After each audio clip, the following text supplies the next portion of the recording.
अब होगा तो भी समझेगा नहीं। देखो भाई ग्रुप 13, 14, 15, 16, 17 एंड 18, ठीक है। इनमें कौन से एलिमेंट्स आते हैं यहाँ पे लास्ट बेंच? तो पहले तो baguette, boron, aluminium, gallium, indium and thallium. फिर बाद में केमिस्ट्री, सर गिव्स सन की प्रॉब्लम, वाह। फिर बाद में न्यूजीलैंड, पाकिस्तान, ऑस्ट्रेलिया सब बेकार है।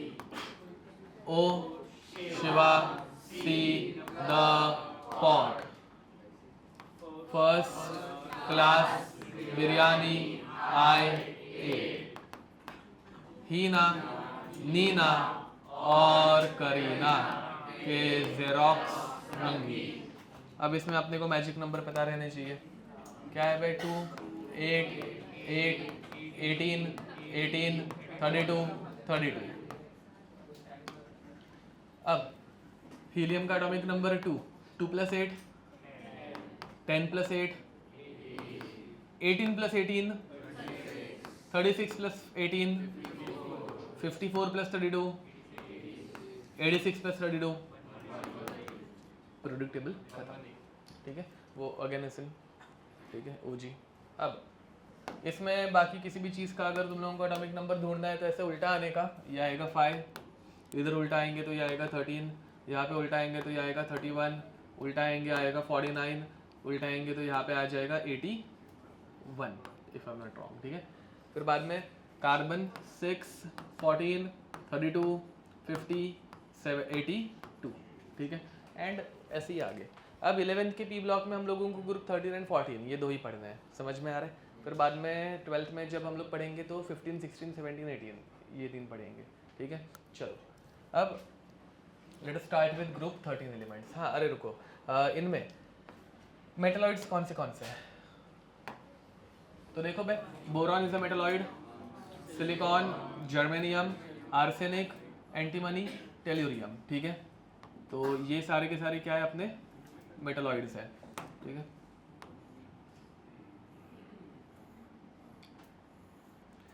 एस्टेटिन जो है वो भी एक मेटलॉइड ही है, ऐसा एक स्पेकुलेशन है।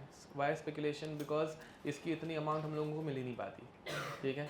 ये ओवरऑल मतलब पूरे अर्थ में हार्डली 1 ग्राम से कम मिलता है, ठीक है। वो भी ऐसे डिस्पर्स्ड फॉर्म है ना पूरे अर्थ पे, ठीक है। एंड फिर बाद में कैसा है, इसका हाफ लाइफ भी बहुत कम है, तो ये बहुत ईजिली इंटीग्रेट भी हो जाता है, ठीक है। तो इसकी अमाउंट ही इतनी ज़्यादा नहीं कि हम लोग इसको बोल पाए कि मेटल है कि मेटलॉइड है, ठीक है। बट ऐसा स्पेकुलेशन है कि मेजरली तो ये मेटलॉइड ही रहना चाहिए, ठीक है। ओके, अब इसके बाद यहाँ पे गैसियस स्टेट में कौन से एग्जिस्ट करता है? तो all noble gases exist in gaseous state, ठीक है। फिर बाद में नाइट्रोजन गैस रहती है, oxygen gas, fluorine gas, chlorine gas. एक ही एलिमेंट है पी ब्लॉक में जो लिक्विड फॉर्म में रहता है, विच इज ब्रोमीन, ठीक है। तो bromine exist in liquid state. कुछ बुक्स में गैलियम को लिक्विड बोला रहता है बट वो गलत है, ठीक है। गैलियम जो है इसका मेल्टिंग पॉइंट रहता है 303 केल्विन, मतलब कितना डिग्री सेल्सियस? कितना डिग्री सेल्सियस बे? 30 डिग्री सेल्सियस, समझ में आ रहा है। तो अगर तुम लोग विंटर सीजन में गैलियम को देखोगे तो सॉलिड फॉर्म में दिखेगा, समर्स में जब टेम्परेचर 30 के ऊपर पहुंच जाता है तो वो लिक्विड में चला जाता है, समझ पा रहे हो, ठीक है। तो गैलियम हमेशा लिक्विड में रहता है क्या? नहीं। एंड हम लोग रूम टेम्परेचर कितना मानते हैं? 25 डिग्री सेल्सियस, ठीक है। तो 25 डिग्री पे तो मतलब ये फ्रोजन फॉर्म ही रहेगा, मेटालिक फॉर्म में रहेगा, ठीक है। ओके, तो गैलियम लिक्विड नहीं है वैसे। एंड इनको छोड़ के मतलब ब्रोमीन लिक्विड है, एंड नोबल गैसेस सारे के सारे गैसेस है, and carbon, nitrogen, oxygen, fluorine, chlorine, इन सबको छोड़ के बाकी सारे क्या है यहाँ पे? सॉलिड्स है, ठीक है। अब मेटलॉइड्स के राइट एंड ऊपर की तरफ मेटल्स रहेंगे या non metals? Non metals. And metalloids के नीचे की तरफ मेटल्स, ठीक है। तो down the group metallic character बढ़ते जाता है, ठीक है। And from left to right non metallic character बढ़ते जाता है, समझ में आ रहा है। ओके, दूसरी बात, और इसमें तो मतलब कुछ बताने जैसा है नहीं, ये सब हम लोगों ने पॉइंट पहले भी किए हुए हैं, ठीक है। Let us start with group 13 14 elements, ठीक है। तो ये शुरू करने से पहले हम लोग एक बहुत इंपॉर्टेंट चीज़ पढ़ने वाले हैं, ठीक है, इनके ऑक्सीडेशन नंबर, ऑक्सीडेशन नंबर, ठीक है, ओके। ग्रुप 13 एलिमेंट्स का ऑक्सीडेशन नंबर क्या रहता है? Boron, aluminium, gallium, indium and thallium. बताओ भाई इनका कॉमन ऑक्सीडेशन नंबर कितना रहता है? फॉर एग्जांपल एल्यूमिनियम का ऑक्सीडेशन नंबर +3 बराबर, तो बोरॉन का भी कितना रहता है? +3, BCl3, BF3, इन सब में इसका ऑक्सीडेशन नंबर +3 रहता है, ठीक है। वहाँ पे ध्यान दो भाई। अब एल्यूमिनियम का ऑक्सीडेशन नंबर भी +3, गैलियम का भी +3, but it can also show +1, indium +3 can also show +1, thallium +3 can also show +1, ठीक है। +1 क्यों दिखाता है ये इंपॉर्टेंट है, जो अभी हम लोग देखने वाले हैं। ये किया है क्या हम लोगों ने इनवर्ट पेयर इफेक्ट? किया है, इनवर्ट पेयर इफेक्ट पढ़ाया है मैंने? ओके, वापस पढ़ा दूंगा। ओके, पढ़ाया होगा तो अच्छा है। अब दूसरा ग्रुप 14 केमिस्ट्री सर गिव्स सन की प्रॉब्लम्स, ठीक है। अब यहाँ पे भी कार्बन, एक्चुअली कार्बन तो बहुत सारे वेरिएबल ऑक्सीडेशन स्टेट दिखाता है, बट कॉमनली ये +4 दिखा सकता है। अभी के लिए हम लोग सिर्फ प्लस वाले ऑक्सीडेशन स्टेट्स पढ़ रहे हैं, माइनस में भी जा सकता है, बट हम लोग सिर्फ प्लस वाले देख रहे हैं, बिकॉज इनर्ट पेयर इफेक्ट जो है, जो हम लोग टॉपिक पढ़ रहे हैं, वो प्लस में ही दिखता है। क्यों, कैसे, वो हम लोग देखेंगे। तो +4 सिलिकॉन +4, बट जर्मेनियम से +4 +2, स्टेन +4 +2, लेड +4 +2, एंड जैसे जैसे नीचे जाते हैं तो +1 oxidation state becomes more stable, या फिर ग्रुप 14 में जैसे जैसे नीचे जाएंगे +2 oxidation state becomes more stable, ठीक है। तो बताओ भाई down the group which oxidation state is more stable, higher oxidation state या लोअर ऑक्सीडेशन स्टेट? तुम लोगों का क्या चले, वहाँ पे पेजेस बार बार फट रहे हैं। अभी थोड़ी देर पहले उसने फाड़ा था, अभी तुम फाड़ रहे हो। अब यहाँ पे तो down the group which oxidation state becomes more stable, lower oxidation state becomes more stable. And वैसा ही अब ग्रुप 15 यहाँ पे पढ़ना नहीं है, बट थोड़ा सा कंपैरिजन के लिए इजी हो जाएगा।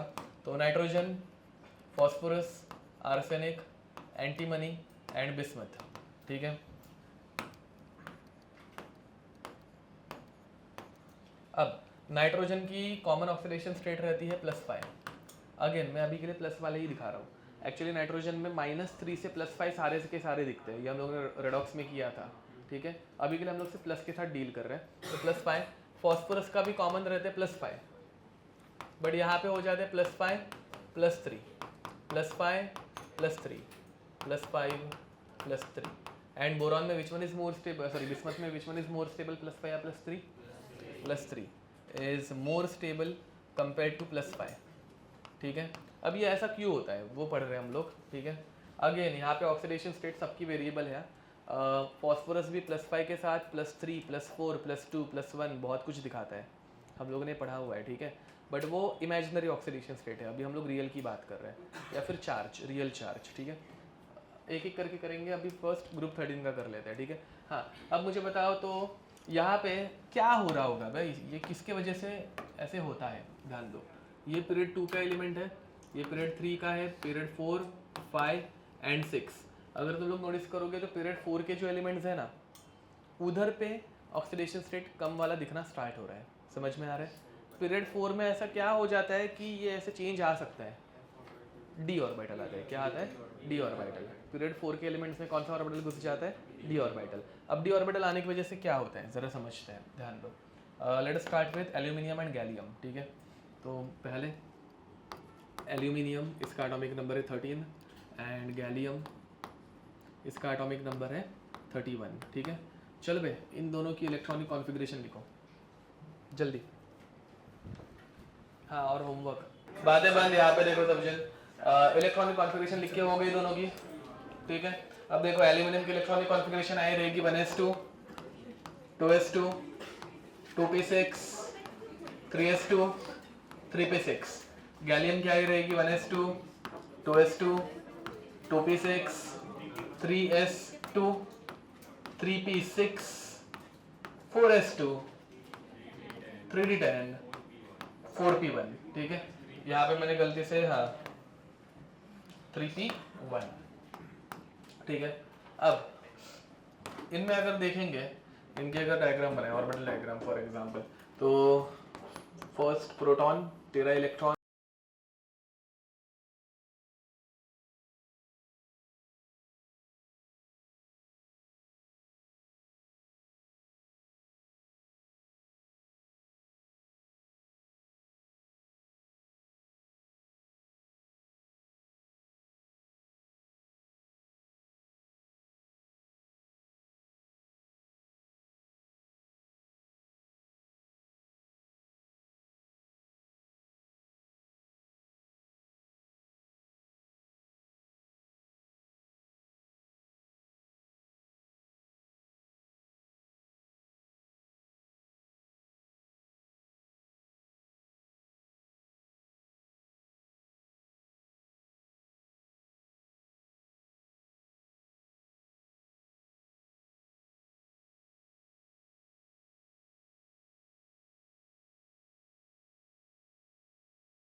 चलो बैठ जाओ अपनी अपनी जगहों पे। आईपैड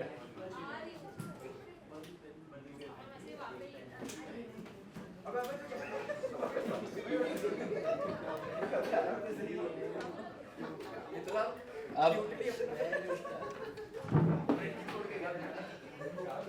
नेक्स्ट लिखो बे। इसके बाद electronegativity, third electronegativity.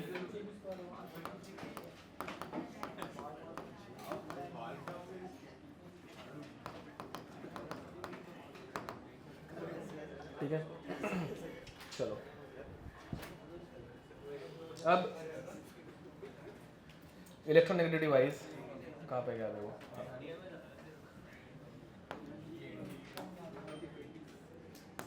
Boron, aluminium, gallium, indium and thallium, down the group electronegativity क्या होनी चाहिए? कम होते जानी चाहिए। ठीक है तो down the group electronegativity decreases as Z effective decreases. ठीक है दिस इज एक्सपेक्टेड, बट इसमें पूरा उल्टा सुल्टा होते रहता है। ग्रुप 13 14 मैक्सिमम एक्सेप्शन होता है, 15 में थोड़े कम हो जाते हैं एंड 16 17 में ना के बराबर ही है। ठीक है अब इसके बाद तो यहाँ पे electronegativity boron, aluminium, gallium, indium and thallium. तो बोरॉन इज हाईएस्ट एंड उसके बाद पूरा उल्टा हो जाए। अरे हाँ तो ये ऐसा क्यों ही लिख रहे हैं हम लोग। बोरॉन इज हाईएस्ट, ये जल्दी से डाउन हो जाओ, पहले से लेट आ गए हो। ठीक है and boron is highest and aluminium is lowest. ठीक है इसको ऐसे याद रखना कि पूरी ऑर्डर उल्टी हो जाती है, सिर्फ बोरॉन ही एज इट इज रहता है। समझ पा रहे हो? ठीक है जल्दी बैठो बे।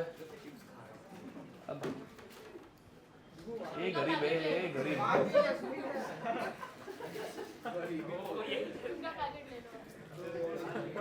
दो चिपते तू मत बोला करना है क्यों? मेरा पूरा पैकेट ले लिया यार 20 रुपए। वो भी तू बाहर जाके बुक्कड़ जैसे खा रही थी, देखा था मैंने। ठीक है वो भी बाद में तूने छीन के लिया रहेगा वो उनसे, मैम से। अच्छा अब तो यहाँ पे इनकी वैल्यूज लिखो बे। बोरॉन की वैल्यू है 2.0, इलेक्ट्रोनेगेटिविटी इसकी 2.0 है। फिर बाद में हाँ यहाँ पे लिखते हैं चलो 2.0, 1.5, 1.6, 1.7 एंड 1.8। ठीक है इसका रीज़न, इसके ऊपर कुछ रीज़न नहीं आएगा, इसकी आएगी तो ऑर्डर आ सकती है। ठीक है तो ये एक्सेप्शनल चीज़ है जो है वो याद रखना। ठीक है वो पूछी जा सकती है। अब नेक्स्ट ग्रुप 14, ग्रुप 14 में भी सेम टू सेम एक्सेप्शन आने वाले, मतलब सेम, मतलब ट्रेंड तो सेम आना चाहिए। Chemistry sorry carbon, silicon, germanium, tin and lead. ठीक है तो down the group it's to decrease, ये ऐसे कम होते जाना चाहिए, दिस इज एक्सपेक्टेड। बट यहाँ पर भी पूरा ट्रेंड उल्टा पुल्टा हो जाता है। ठीक है तो कार्बन, उसके बाद डायरेक्ट आता है लेड, जैसे अपने इसमें आया था बिस्मथ के बाद डायरेक्ट थैलियम। ठीक है एंड उसके बाद वाले सारे के सारे silicon, germanium and tin all are equal. ठीक है तो ये भी इंपॉर्टेंट हो जाता है, all are equal, exactly equal. तो कार्बन की वैल्यू रहती है 2.5, देन 1.8, 1.8, 1.8, 1.9। ठीक है दैट्स इट, खत्म, लिख दो।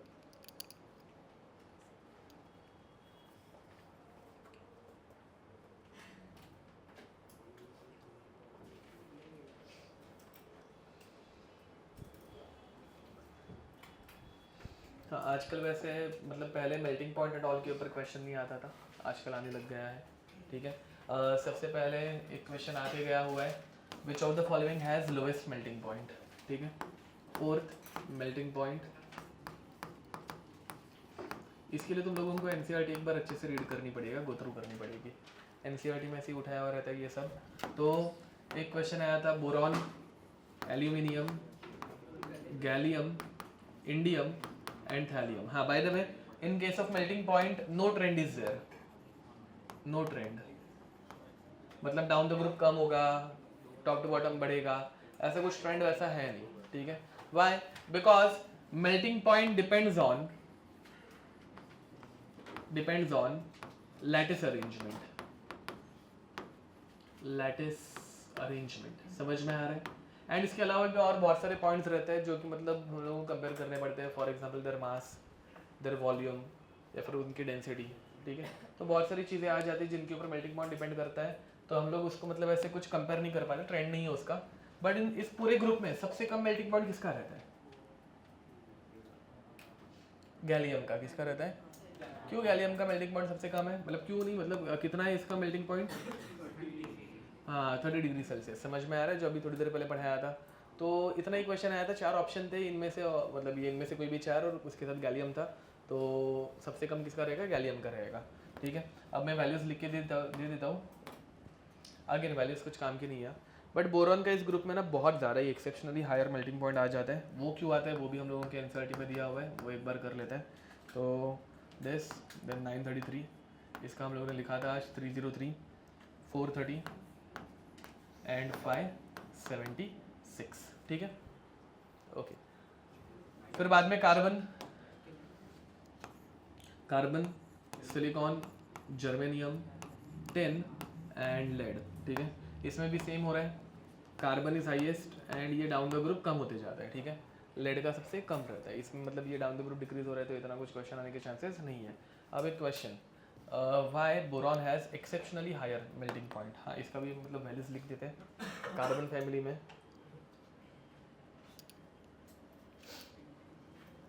4373, 1693, 1218। ओके, यहाँ पे गड़बड़ कर दी मैंने। लेड का मेल्टिंग पॉइंट टिन से ज़्यादा है। ठीक है, लेड का मेल्टिंग पॉइंट टिन से ज़्यादा है। एसएन एंड लेड, तो 505 एंड 600। ठीक है, ओके। तो इसमें क्वेश्चन हम लोगों को आता है, एनसीईआरटी में दिया हुआ है। एनसीईआरटी सब जन अच्छे से रीड करेंगे इसके लिए। ठीक है, तो question is why boron has exceptionally high melting point. ठीक है, बोरॉन का मेल्टिंग पॉइंट बहुत ही ज़्यादा रहता है, तो ये क्यों रहता है? ठीक है, ओके। तो इसका रीज़न रहता है बिकॉज बोरॉन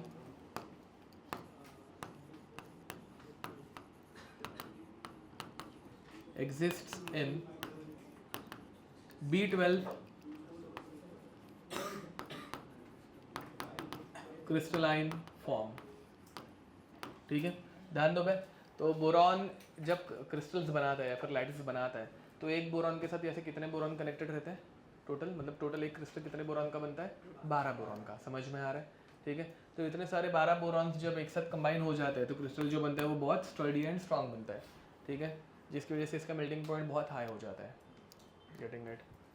ठीक है, जितने ज़्यादा एटम्स कंबाइन होंगे उतना ज़्यादा वो ज़्यादा स्टर्डी बनते जाएगा। बात खत्म। क्रिस्टल का वो मेल्टिंग पॉइंट है कि एक बोरॉन एक बोरॉन का थोड़ी ना मेल्टिंग पॉइंट रहेगा। एक बोरॉन अगर सिंगल है तो वो गैस फॉर्म में है ना। पूरा क्रिस्टल जो रहता है उसका मेल्टिंग पॉइंट उतना है, एंड उसमें फिर मतलब मेल्टिंग पॉइंट हाई रहने का रीज़न क्या है? तो वो B12 फॉर्म में रहते हैं। B12 के ऐसे क्रिस्टल्स बने हुए रहते हैं। ठीक है, एक टाइम पे 12 बोरॉन कनेक्टेड रहता है। इसमें कोई दिक्कत? ओके, ये लिख दो।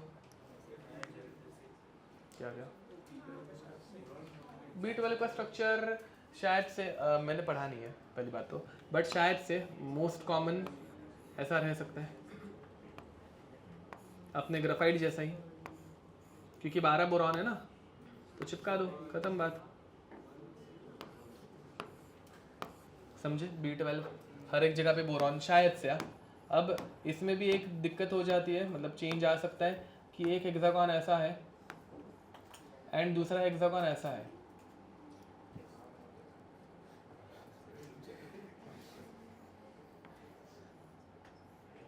ऐसे, एंड फिर बाद में इनमें एक बोरॉन ऐसे इन दोनों को ऐसे कनेक्टेड है, वैसा भी हो सकता है। ठीक है, इसलिए हेलो नहीं, क्यों,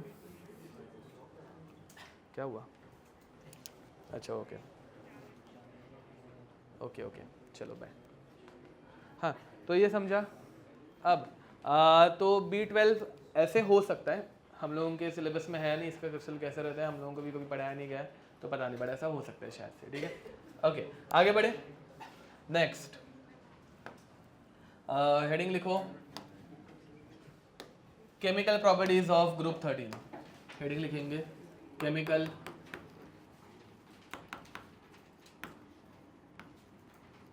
प्रॉपर्टीज ऑफ ग्रुप 13। ठीक है देखो केमिकल प्रॉपर्टीज ऑफ ग्रुप 13। अब first reaction with air, reaction with air. ठीक है अब एयर में ऐसी कौन सी चीज है जो रिएक्ट कर सकती है, एक है O2 एंड दूसरा है N2। समझ में आ रहा है। अब O2 के साथ यहाँ पे रिएक्शन जब होती है तो क्या होता है, ध्यान दो। तो E plus O2 where E can be boron, aluminium, gallium, indium, thallium, कुछ भी हो सकता है। ठीक है ये दोनों जब रिएक्ट करेंगे तो ये क्या बनाएंगे बे, E2O3।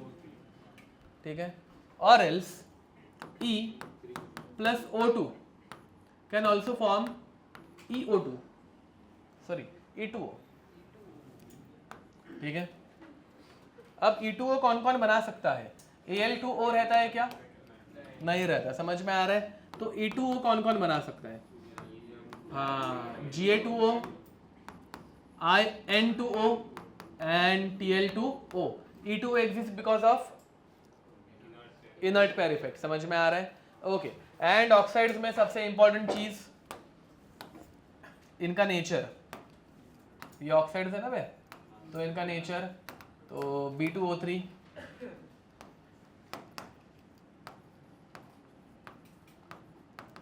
Al2O3 Ga2O3 N2O3 and Tl2O3। ठीक है Tl2O3 इज हाईली अनस्टेबल। अब इनमें इनके नेचर्स के लिए हम लोगों ने सिर्फ एम्फोटेरिक याद रखा है, याद है क्या, एम्फोटेरिक ऑक्साइड्स इनमें से कौन से हैं, एंड गैलियम भी है। ठीक है Al2O3 and Ga2O3 both are amphoteric. ये कैसे याद रखा था, बेजुबान अली गाकर सोया।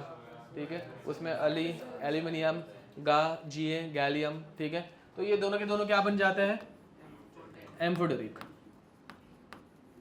ठीक है अब boron actually it is a metalloid but can be treated as non metal. Non metal oxides are acidic.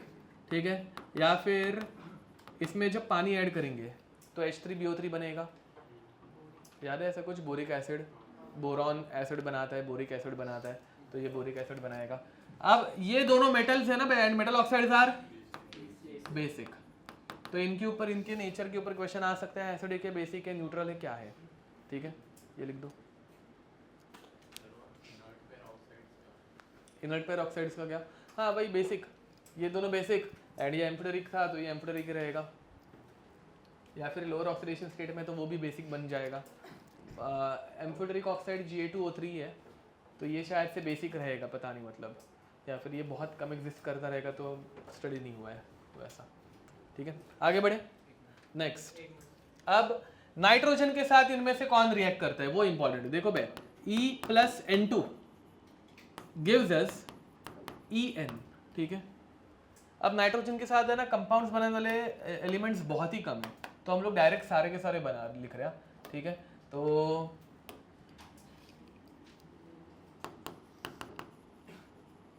Elements which forms which reacts with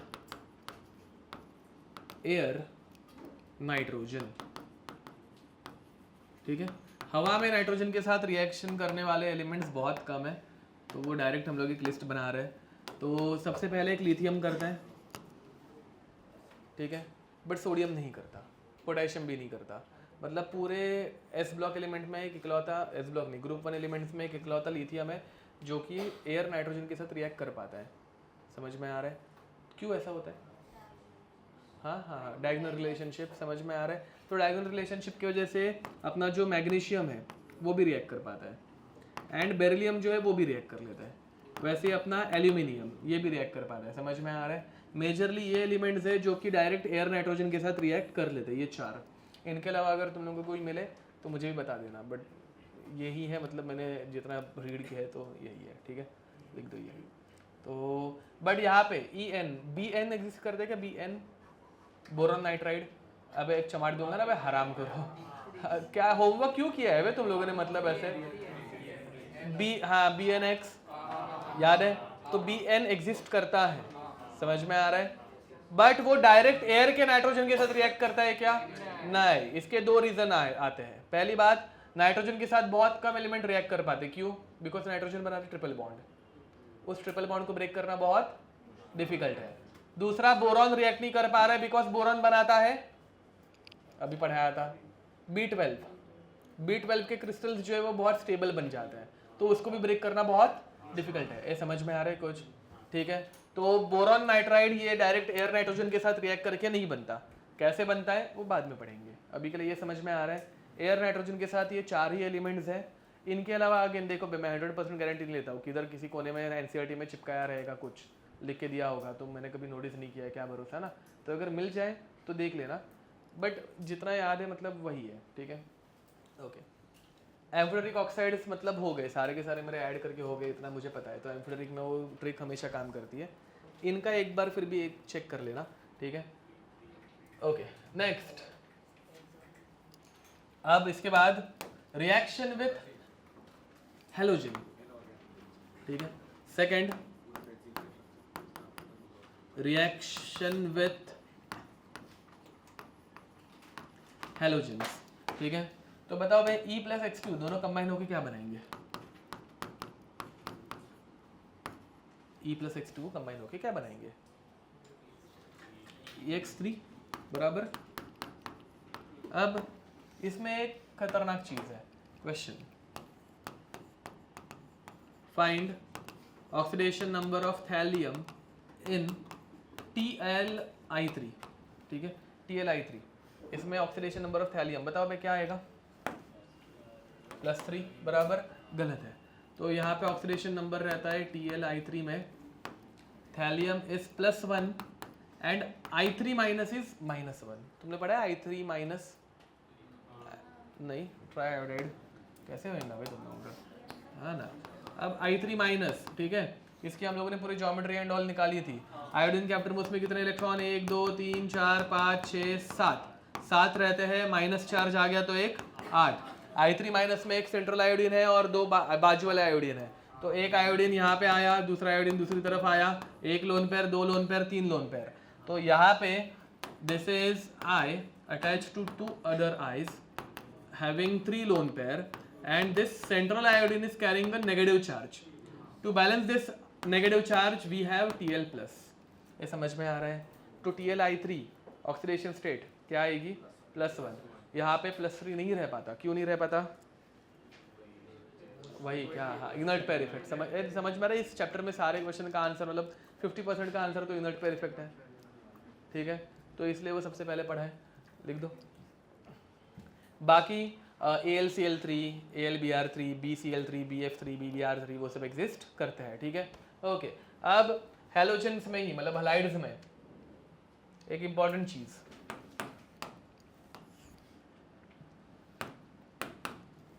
BF3, BCl3, BBr3 and BI3, ठीक है। These are Lewis acids, पता है ये? Why they are Lewis acids? Vacant p orbital रहता है, ठीक है, तो ये Lewis acid जैसे एक्ट करता है। Lewis acids are what? Electron pair acceptor, तो ये इलेक्ट्रॉन पेयर एक्सेप्ट करते हैं, ठीक है। इनमें से कौन इलेक्ट्रॉन पेयर एकदम इजीली एक्सेप्ट करेगा? BF3, BCl3, BBr3 या BI3? BI3, very nice. क्यों? बैक बॉन्डिंग नहीं हो पाती, सही बोले। अब ये ध्यान दो बे, देखो Lewis acid actually electron pair acceptor रहता है, तो एक्सेप्ट करने के लिए तो फ्लोरीन सबसे तगड़ा है, ऐसे अपने को लग सकता है एग्जाम में, बट ये एक्सेप्शनल है। तो यहाँ पे होता क्या है? Boron attach to 3 fluorine atoms, boron attach to 3 Cl atoms, and बाद में डायरेक्ट आयोडीन कर देते हैं, boron attach to iodine atoms, ठीक है। अब यहाँ पे हर जगह पे बोरॉन के पास वेकेंट ऑर्बिटल्स हैं एंड बाजू वाले हैलोजन के पास लोन पेयर है। तो बाजू वाला हैलोजन जो है वो बोरॉन को इलेक्ट्रॉन ऐसे दे सकता है एंड यहाँ पे एक पाई बॉन्ड बनता है। This pi bond is called as back bond. समझ में आ रहा है? तो इसको बैक बॉन्डिंग बोलते हैं। पाई बॉन्ड जब एक ही एटम इलेक्ट्रॉन डोनेट करके बनाया जाता है तो उसको क्या बोलते हैं? Back bond. यहाँ पे बाजू वाले में बैक बॉन्ड जब बनेगा तो अच्छे से बन पाएगा क्या? Why? Yes, because size of chlorine p orbital is quite big. Boron and iodine में बैक बॉन्डिंग हो पाती है क्या? नहीं हो पाती, क्योंकि इधर मतलब ऑर्बिटल का ओवरलैप होना ही पॉसिबल नहीं है। तो इन केस, इसके केस में no back bonding, no back bonding. समझ में आ रहा है? अब ध्यान दो भाई, ये बेसिक नेचर कब दिखाएंगे? जब बाहर से कोई एक बेस है जिसके ऊपर कौन सा चार्ज है? Negative charge. वो अपने इलेक्ट्रॉन इनको डोनेट करेगा। बेसिक कब रहता है? When it donates electron. Acidic कब रहेगा? जब व्हेन इट एक्सेप्ट्स इलेक्ट्रॉन। ठीक है, तो which boron can accept electrons easily? Boron attach to fluorine या boron attach to iodine? Iodine वाला, बिकॉज इसके वेकेंट ऑर्बिटल अभी भी वेकेंट है। ये फ्लोरीन वाले में तो वेकेंट ऑर्बिटल में इलेक्ट्रॉन चले गए हैं। समझ में आ रहा है? तो विच one is most acidic? Bi3, BF3 कौन सा है? Bi3। ठीक है, तो Bi3 is most acidic and BF3 is least acidic. ठीक है, अगेन एसिडिटी तुम लोगों ने ऑर्गेनिक में भी अभी एसिडिटी पढ़ लिया है। Stronger the electron withdrawing group, higher is the acidity, because उसको हमेशा इलेक्ट्रॉन चाहिए रहता है। तो यहाँ पे भी वैसा लॉजिक अप्लाई हो सकता है जो एग्जाम में करना मत। समझ में आ रहा है? यहाँ पे बैक बॉन्डिंग का कंसेप्ट है ना बे, तो ये पूरा उल्टा हो जाता है ऑर्डर। ठीक है, लिख दो ये।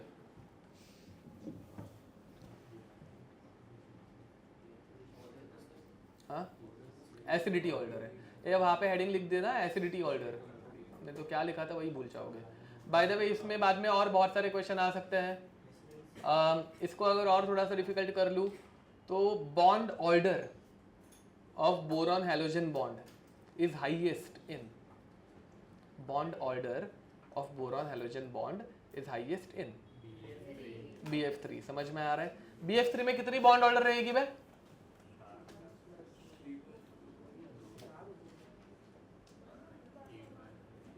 तो 1 होगा तो हायर कैसे हो गया? हाँ, गलत। ऑर्गेनिक में बॉन्ड ऑर्डर हो गई है, सॉरी, हाँ ऑर्गेनिक में बॉन्ड ऑर्डर हो गई है।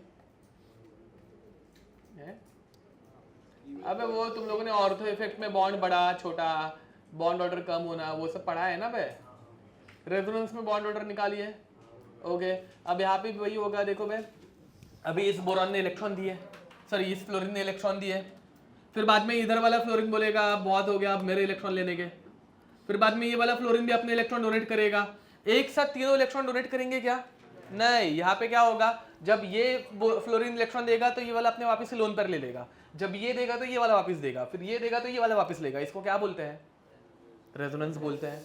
अरे बराबर ना, पाई इलेक्ट्रॉन के ऐसे मतलब लेना देना, उसको रेजोनेंस बोलते हैं। अब रेजोनेंस में बॉन्ड ऑर्डर कैसे निकालें?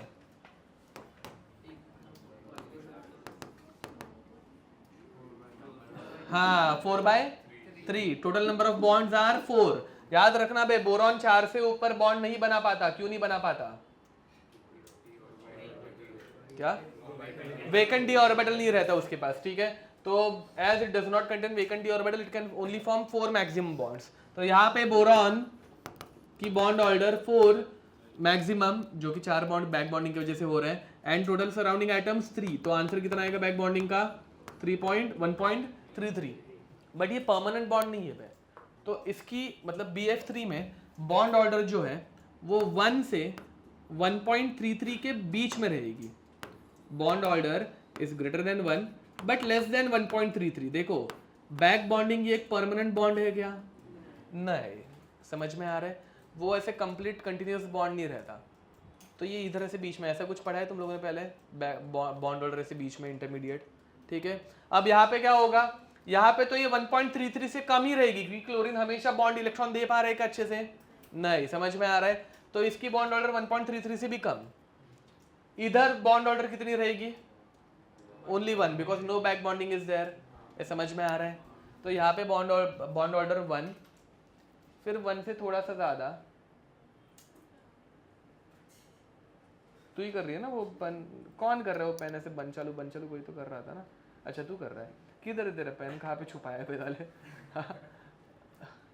ओके कोई तो पेन ऐसे बन चालू कर रहा है, ए वाल जी इसके पास, किसके पास पेन है वो, सर एक ही पेन है मेरे पास। ओके अब तो यहाँ पे 1, फिर ये 1.1 हो गया पकड़ लो, फिर ये 1.2 हो गया एंड ये 1.3, एग्जैक्ट 1.33 रहेगी कि यहाँ पे बॉन्ड ऑर्डर नहीं, बिकॉज बैक बॉन्ड ये कंप्लीट कंटिन्यूस बॉन्ड नहीं रहता, समझ में आ रहा है, वो थोड़े से इलेक्ट्रॉन डोनेट करता है, वापस ले भी सकता है, रेजोनेंस हो सकता है, तो एग्जैक्ट 1.33 नहीं है, प्रॉपर रेजोनेंस नहीं हो रहा है, समझे।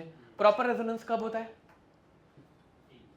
पहली बात तो जब ऑल्टरनेट डबल सिंगल बॉन्ड्स रहते हैं, पहली कंडीशन, उसके साथ नेगेटिव चार्ज या फिर पॉजिटिव चार्ज कुछ तो रहता है, याद आ रहा है ऐसा कुछ, ठीक है ओके ये लिख दो, ये बॉन्ड ऑर्डर का भी एक लिख देना कि बॉन्ड ऑर्डर हाईएस्ट किस में रहेगी, BF3 में, लोएस्ट किस में रहेगी, BI3 में, बॉन्ड स्ट्रेंथ हाईएस्ट किसका रहेगा, BF3 का, लोएस्ट किसका रहेगा, BI3 का, बॉन्ड एंगल हाईएस्ट किसका है,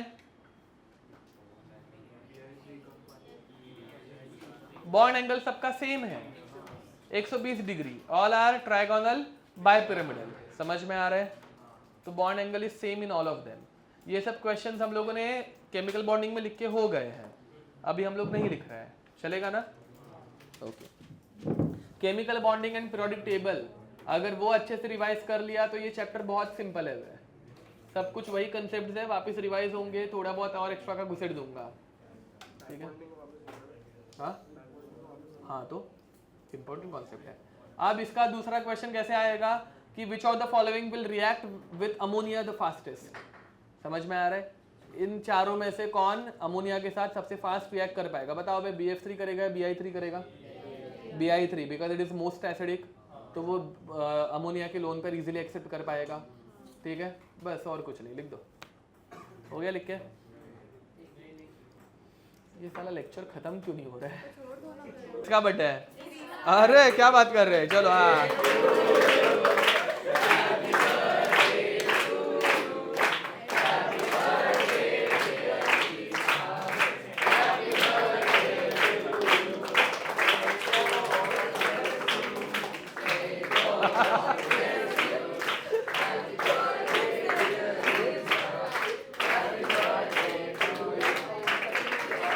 बस बस बस, नहीं तो अभी वापस शुरू हो जाएगा बार बार, ओके ध्यान दो भाई। अब एक चीज रह गई, क्वेश्चन, ठीक है, ये क्वेश्चन मैं भूल गया हूँ कि कैसे फ्रेम हुआ होता है, ठीक है, but aluminium does not react completely with air oxygen, why? ये शायद तुम लोगों ने बचपन में भी किया होगा, ठीक है, अगर तुम लोगों के पास एल्यूमिनियम का मेटल है, ठीक है, तो वो एयर ऑक्सीजन के साथ ऐसे बहुत इजीली पूरा ऐसे कुछ रिएक्ट नहीं करता, क्यों नहीं करता, हाँ हाँ ऑक्साइड की लेयर बन जाती है, ठीक है, तो इसमें होता क्या है, एल्यूमिनियम एक्चुअली एयर ऑक्सीजन के साथ रिएक्ट करता है, इसलिए बोलते हैं कि एल्यूमिनियम के बर्तन में खाना वाना नहीं पकाने का साला, वही तो हाँ